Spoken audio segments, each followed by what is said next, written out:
ইরানে ইসরায়েলের সাম্প্রতিক হামলায় নিজে জড়িত ছিলেন এই কথা প্রকাশ্যে স্বীকার করেছে মার্কিন প্রেসিডেন্ট ডোনাল্ড ট্রাম্প। এর আগে তিনি দাবি করেছিলেন হামলার সিদ্ধান্ত ইসরায়েল স্বাধীনভাবে নিয়েছিল।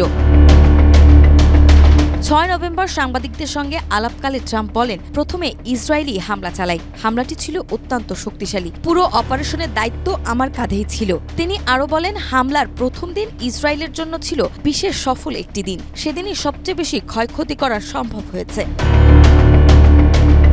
গত ১৩ জুন কোনো পূর্ব সতর্কতা ছাড়াই ইসরায়েল ইরানের ভেতরে একাধিক স্থাপনায় ব্যাপক আক্রমণ চালায়। এতে উচ্চপদস্থ সামরিক কর্মকর্তা, বিজ্ঞানী ও বেসামরিক মানুষের প্রাণহানি ঘটে। এর পাল্টা জবাবে ইরান ইসরায়েলের দিকে শত শত ক্ষেপণাস্ত্র নিক্ষেপ করে।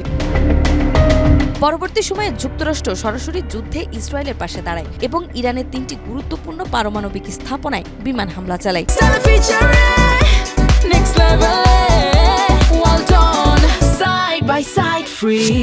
যদিও শুরুতে ওয়াশিংটন ঘোষণা করেছিল হামলা সম্পূর্ণ ইসরায়েলের নিজস্ব সিদ্ধান্ত, যুক্তরাষ্ট্র এতে জড়িত নয়। এমনকি ওই সময়ে তেহরানকে সতর্ক করা হয় যে মার্কিন সেনা বা মার্কিন স্বার্থের উপর কোনো প্রতিক্রিয়া যেন না আসে।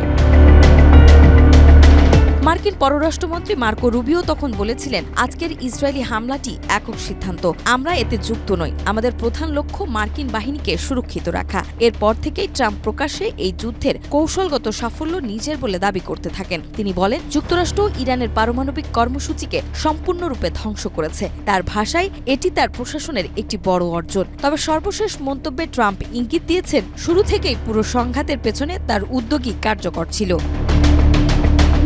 ইরান এখনও তাদের পারমাণবিক স্থাপনাগুলোর বর্তমান অবস্থা সম্পর্কে কোনো আনুষ্ঠানিক মূল্যায়ন দেয়নি। তবে দেশটির কর্মকর্তারা বলছে, দশকের পর দশক ধরে অর্জিত প্রযুক্তি ও দক্ষতার উপর ভিত্তি করে তাদের পারমাণবিক কর্মসূচি এখনও কার্যকর এবং গবেষণা উৎপাদন কার্যক্রম অব্যাহত রয়েছে।